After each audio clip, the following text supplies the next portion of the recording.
Right. I want to welcome you to our webinar today. My name is Tim Cole with Waypoint Church Partners, and we are really glad that you're joining us for this 35-minute pop-up webinar. We decided on our staff call on Monday morning that we're kind of getting worn out from hour plus webinars over the last 2 or 3 weeks. And so these pop-up webinars, we decided we're going to try to limit it to 35 minutes because we want to get in and out. And really that's a testament to what's just happened in the last month in ministry is the pace that we have to do things has just sped up, where we used to be able to plan for Easter for 2 months and now you got 2 weeks, or you plan for streaming, you could plan a year for that and now you got a month, or however long. Everything's just been really compressed.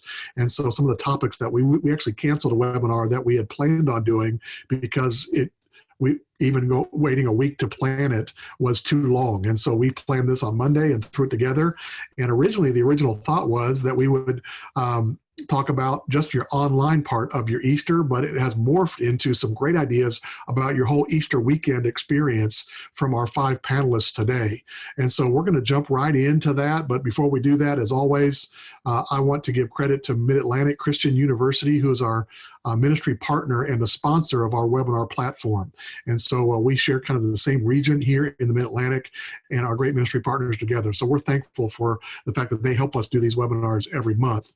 We will have our regular monthly 55-minute webinar coming up on Monday evening, which I've got a slide for that, but it is about the local politics and the local church. And so this is not about national politics and all the craziness inside the Beltway, but about how a church can be an influence on their community through local politics. And so we've got a gentleman from one of our church plants who had just recently got elected as county supervisor, and he's going to share what he's learned just in the last few months about how churches can be great partners with their local community. So I think that's going to be a good webinar. It comes up on Monday evening at 8 p.m. We hope you'll register for that and join us for that. But right now we're doing 35 minutes, and we're going to jump into how you can take your Easter experience to a whole nother level. And so we've got 5 great partners with Waypoint that are joining us today. We got Cameron Bailey from the Kenbridge Church in Virginia. He's been there, it's been 20 years, Cam?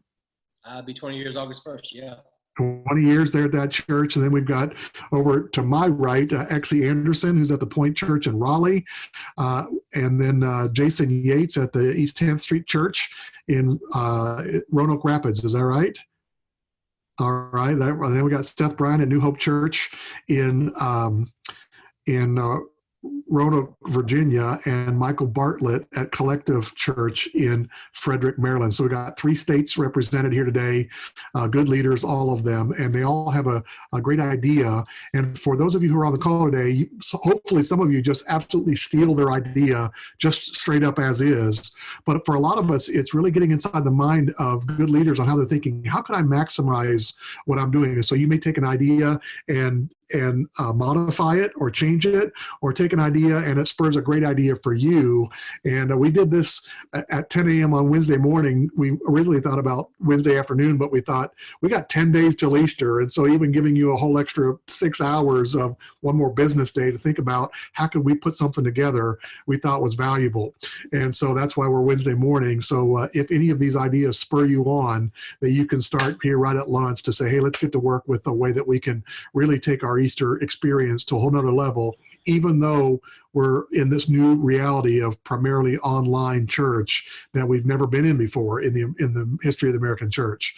So I want to dive right in and start with Cameron Bailey, who probably has the most common idea that we've heard of, or I've heard of in the last 2-3 weeks, of churches doing drive-in church and how that works in coordination with our travel restrictions that our governors have placed on us over the last week plus. So Cameron, if you'll just describe what you decided to do and how you've set it up and some of the thoughts and tricks that you learned now that you've done it for 1 whole week. You've got a big learning curve way ahead of us. I'll let you know that we even announced Sunday morning when we tried this, that this was a ready, shoot, aim type deal. We wanted to try something while we still could.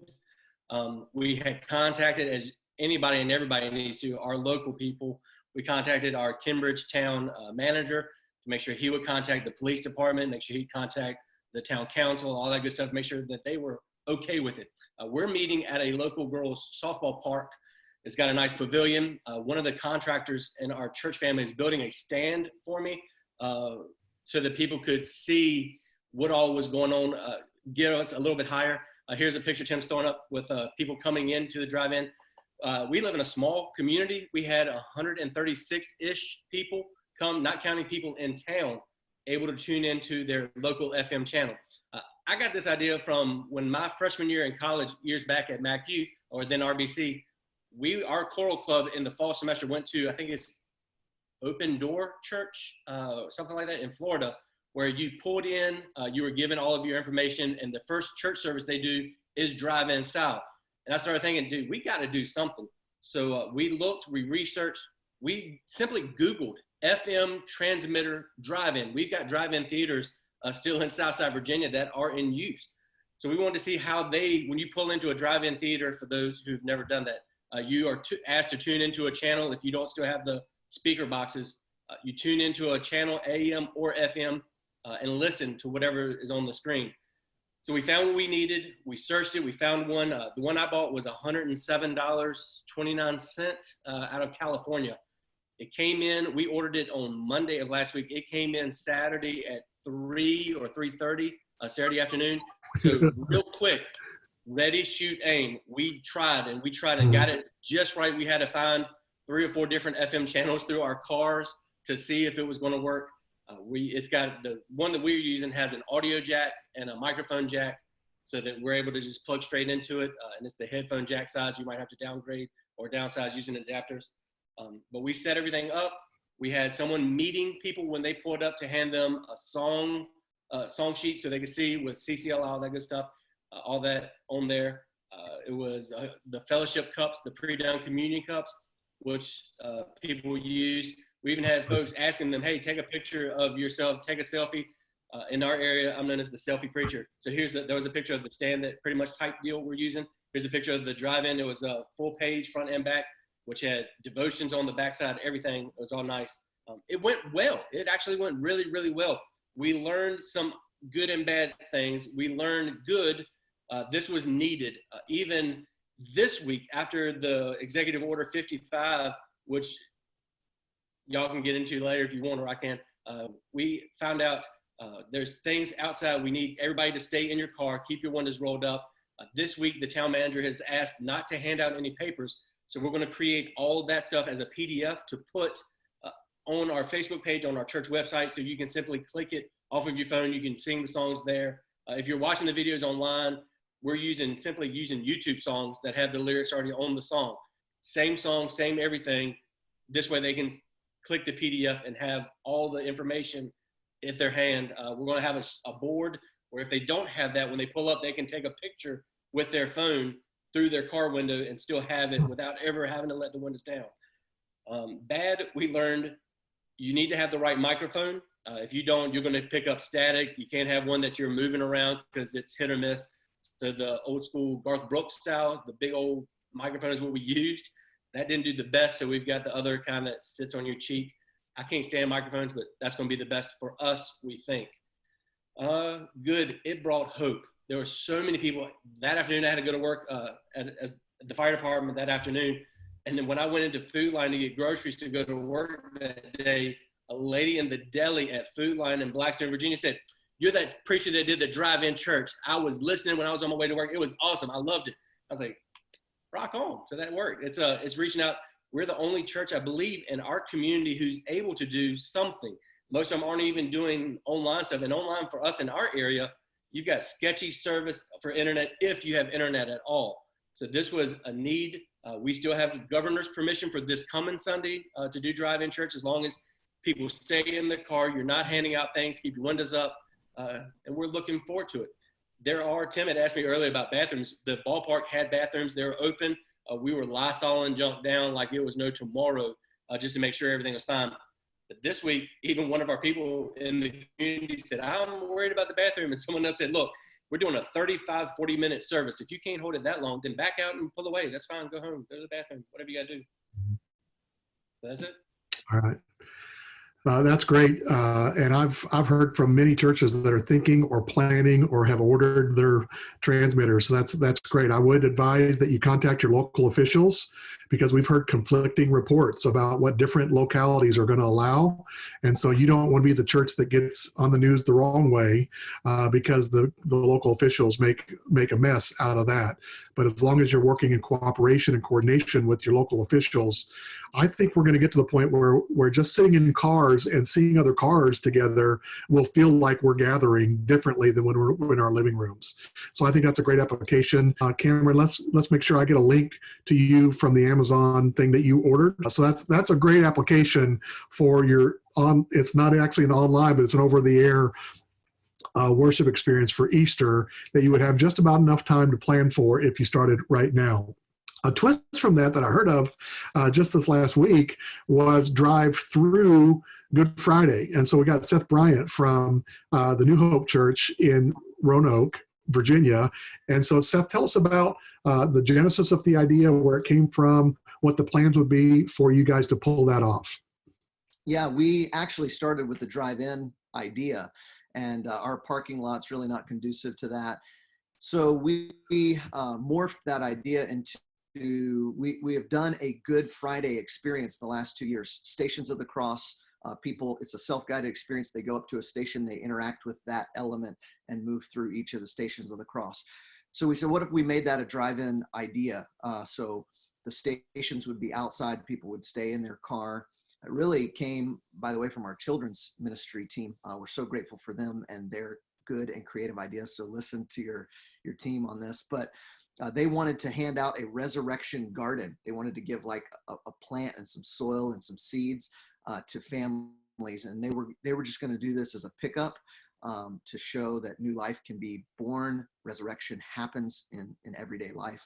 So we said, well, that can be one of the stations. We'll do a station for a scripture reading of the crucifixion. We'll do a station for songs. And we were basically creating and brainstorming how we could drive people through our parking lot, get 3, 4, 5 stations. The whole experience would last 15 minutes, gets people out of their house, gets the whole family involved by having kids pick up this resurrection garden. And then Governor Northam said on Monday afternoon that we're supposed to shelter in place. And so we are still trying to figure out if we're going to be able to pull this off.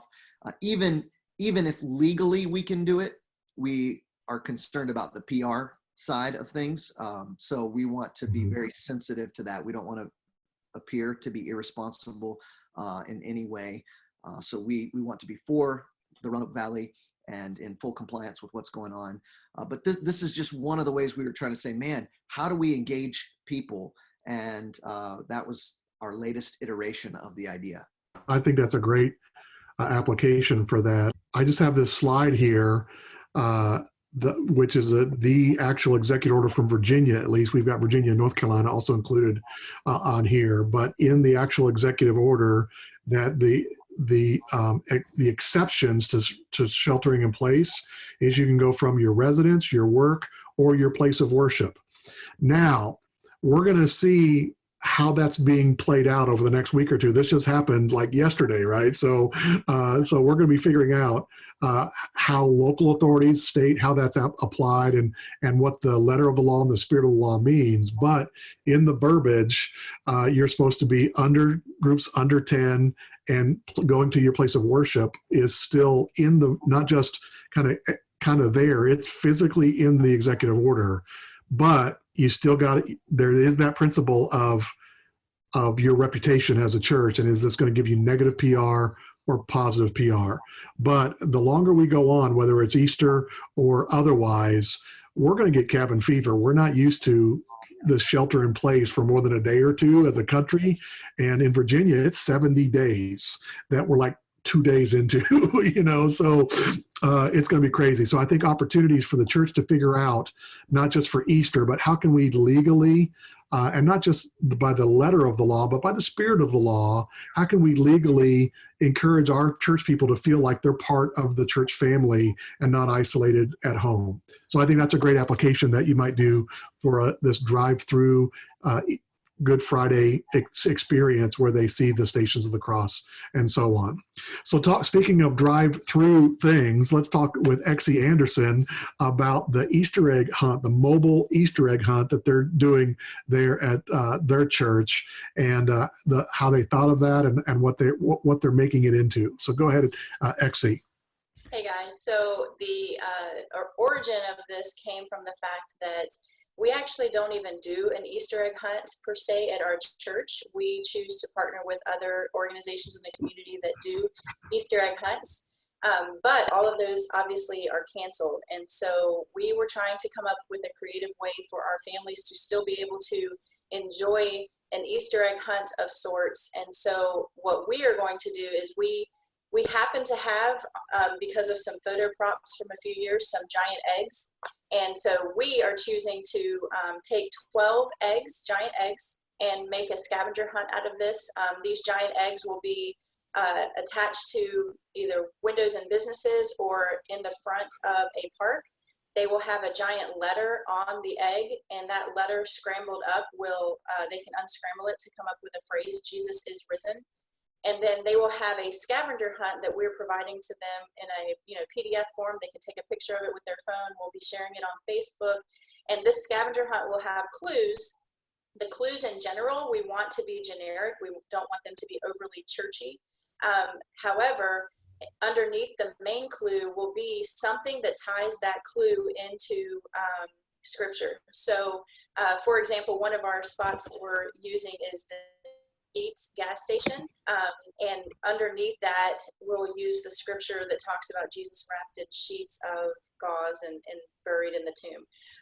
That way we can kind of corny but fun kind of point them to Jesus in this, but at the same time provide an opportunity for people to have an Easter egg hunt. This Easter egg hunt is completely from your car. You stay in your car. You don't actually have to get out at all. You can take a picture, but really the way that they solve the riddle is that once they finish all of the egg hunt and they figure out the unscrambled word, they text that to a number, and then we will text them a prize, which is going to be a Redbox code, so they can rent a Redbox movie. In addition, one of the things that we're doing, we have a tradition at our church every year of having a family photo opportunity at Easter time, and so we have a photographer that will be at one of the parks that will be one of the clues. People can choose to park and get out of their car in nature, just their family, 6 feet apart from the photographer, and he will take a family photo of them. Everything can be done, without touching, without, being in close contact. We are under a house order as well in North Carolina, thankfully not yet as long as you guys in Virginia, but we intentionally planned all of this so that you would stay in your car. There is no physical contact there. We thought about partnering with a business at the end where we have a great candy shop here in town that they could end up at that candy shop and get a bag of candy. But again, they've even kind of been shut down, so we can't even use them. And that's why we came out with the Redbox idea. I think, so this is still kind of a working plan, as most of you can imagine. But we're going to use a hashtag so that everybody in the community that participates can kind of connect on social media. We're going to promote this via our Facebook page, and then everybody from our church will be sharing that Facebook page into their groups all across the camp, all across the town. We have a great Facebook group that everybody loves called Today in the Quay, because we live in Fuquay, Marina. And we know that he will post this as well, just to give families something fun to do. We plan on putting, we don't want to make it overly churchy, but at the same time, we want people to understand why is that egg sitting there. And so on the back of the egg, it will have a reference to our church. It will invite people to join the hunt. It will point them to a website that they can go to get their scavenger hunt clues as well. So that there will be some kind of branding on the eggs themselves. All of the clues are geographic locations. Our target audience for these are upper elementary kids, and so we want the clues to be complex enough that an upper elementary kid can enjoy participating, but we recognize, first of all, parents are driving, kids are going to be in the car, young kids, babies, they can be looking for the eggs. But as we write the clues, we have that target audience in mind. The photo opportunities on Saturday will just be during a certain window of time, and that's when we will really tell our church family to make it a point to go. Obviously, the scavenger hunt will go. It will run from Good Friday through Easter Sunday, but the photo opportunities will just be during a certain amount of time on Saturday. What else? We will have clues. So the first page of words will give all the clues to where they're going, and then if somebody gets stuck, we'll have a second page that they can pull up if they need to kind of give them a hint, and then we'll have a third page to actually tell them the location, because obviously there's not a good way for people to necessarily be able to see the answers. And so we'll provide those answers at the very bottom of the activity, and then they can use them if they need to or not. So that's what we're going to do. I think that's a great idea, brilliant. And so a lot of fun for families. If parents are going to get stir crazy here in the next few days, the kids even more so. So that sounds like a lot of fun. I'm thinking as you're talking, what other ways can you unscramble Jesus is risen into some other phrase? I'm not trying to think about that. It won't come up to drink more Ovaltine, but something that someone else will come up with. The good news is it only gets sent to the one phone number. So if they come up with something really crazy, it's only going to be shown to one person. The other thing I wanted to point out is that we were really strategic in the businesses that we're choosing to use on this scavenger hunt. My pastor at my church, who also happens to be my husband, is going to go and meet with each of these businesses because they all provide local curbside service right now. And so we want them to know that we want to partner with them and we want to push people toward their businesses. And so we're not trying to get anything from them. We're not asking anything of them. We're just asking to put a Easter egg near their business. But our hope is that people will do this scavenger hunt during mealtime, during other times that can drive some business towards those local. We're choosing local businesses on purpose so that we can try to drive some traffic in their direction. I love that. And yeah, that's going to pay dividends as everybody's community partners together. That's great. Well, kind of speaking of that, segueing that, I want to segue to Michael Bartlett at Collective Church in Frederick, Maryland, and what they're doing, going back to Sunday morning, but the number of guests that you can get on Sunday morning. We've been so focused on getting our people figuring out how to go online to our services, but there's guests, but also ways that you can try and partner with local businesses or community pride or whatever and connect all that. So Michael, tell us what you're doing about capturing data from new visitors there at Collective.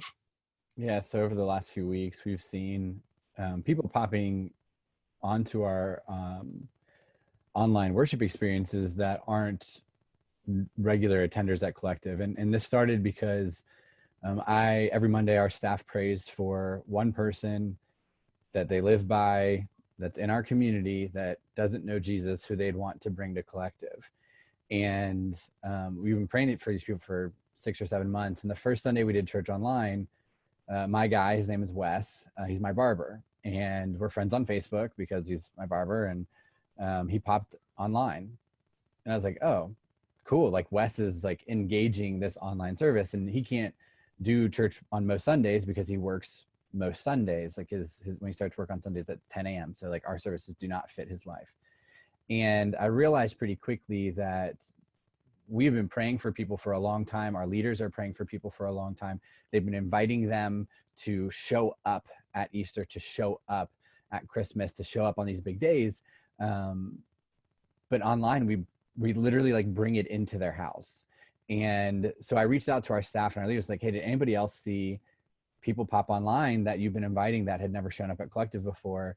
And we got like 10 or 15 stories of people who was like, hey, all the teachers that I work with, who I invited to Christmas, every single one of them has hopped on in the last few weeks. And we're watching our reach on social media expand, and we're connecting the dots of like, hey, we had, 45 new people like our Facebook page last week. And so I like took the list and I sent it to our leaders. I was like, do you know these people? And about 80% of them were friends of people that are a part of our church. And so we realized that And with Facebook, if you're not friends with them, you don't actually see the names that pop up, but you have to it's a little bit of a game to figure out who knows what people. But we've realized that every single week, because actually our numbers online are currently higher than what we have on a Sunday morning, there are people watching that we don't know. And so they're not used to filling out connection cards. They're not used to, connecting. They don't know what it's like to even walk into our lobby to go and talk to someone. So we wanted to create a way to try and figure out just how wide our reach is right now. And so we do have connection cards. Every week we ask people to fill them out online. And currently we'll get about 30 a Sunday, which is about 50% of what we get on, when we're in person. And we realized we got to do a better job of engaging people to fill out our connection card. And, Tim just brought it up. It's the exact same language that we use on our paper one on Sunday mornings. So that when we say, hey, take a next step, check the box on the connection card, or, submit your prayer request, we want to pray for you.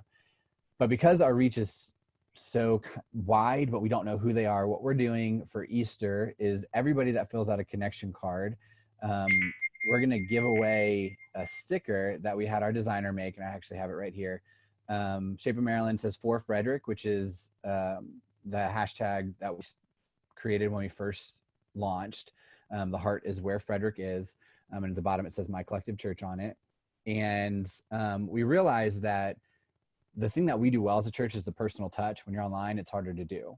And so for Easter, for us, if you fill out a connection card, you tell us how many stickers you want, how many people in your house, we're going to handwrite thank you cards for joining us at Easter, like Easter specific, and send them, some of these stickers. And it's a way for us to connect with people. It's a way for us to get those people who are watching that might not be in our database. It's an opportunity for us to kind of create new ways to communicate with them, new ways to invite them once we get back into a space, whenever that may be.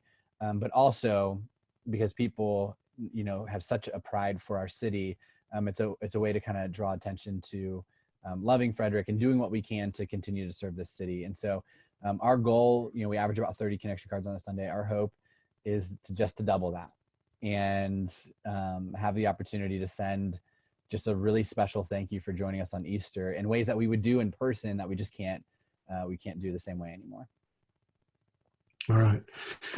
I love the way you're doing that. And the whole mentality is, I think we've got to transition. I've watched, with probably all of us have watched several church services the last 2-3 weeks. And I really have yet to see a church that really focuses on that typical language you'll hear from your Sunday morning welcomer that says, hey, welcome to our service. If you're new to our church, if you've never been here before, then blah, blah, blah, blah, blah. Online, are we thinking that there are people that are watching and saying, hey, if you've never visited our church, then fill in the blank, and provide some kind of understanding of who your church is and what you're about, but also some kind of pathway for connection other than just watching your service. And so that's a great mentality to start getting into, because we're going to be doing this online thing for a while.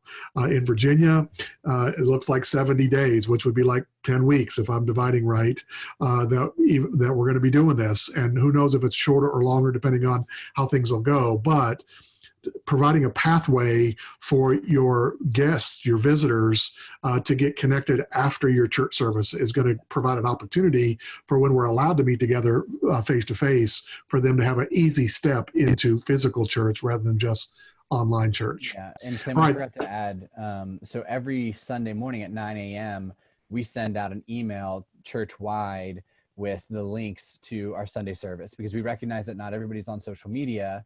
So we also put it on Vimeo, so that those people who don't have Facebook, because we don't want, listen, like we all know social media can be the best and worst thing on the planet. So in order to not force people onto social media, we email out the links on Sunday morning. And so the people who fill out the connection card on Easter, they'll get dumped into this church-wide communication. And it's very possible that they fill out a connection card, then unsubscribe. But ultimately, if we could capture 50% of those people who say, I want this email every Sunday, then every Sunday they get a personal contact from me that says, hey, we hope you join us today. Here's the link to the live service. Here's a link just in case you don't have social media. And then, hey, click on this page, which is, we have a mycollective.church/online. It's a page created just for this that also then brings them to additional resources for our collective kids ministry and all that stuff. So it's not, so for those of you who are wondering, like, does that create continual connection? It does, because we will continue to communicate with them weekly about like, hey, here's what's going on. Yeah, so it's just creating a follow-up plan, just like you would physically. Now it's a virtual follow-up plan, but it's the same mentality, just having to re-engineer what we've always done. Well, let's jump into our last idea. We're running here to the end of our time, and that is with Jason Yeatts at the East 10th Church, and it's about Easter, but not doing Easter on Easter. And so what's that all about, Jason? Tell us about that idea and the mentality behind it. So we've made a conscious choice when this all began not to try to reproduce the Sunday morning experience on the online platform. So, I do a brief Sunday sermon. We're putting a lot of traction online for just being a small little church in a small town. But we recognize we're not going to do something special on Easter that's going to have this big wow factor or be able to pull in a bunch of new visitors, as typically happens with most churches on an Easter. So like, we're losing that. So what we thought about, someone in our church said, Easter's all about new beginnings. And it's when we come back together, that's going to be like a new beginning. So why don't we celebrate Easter then?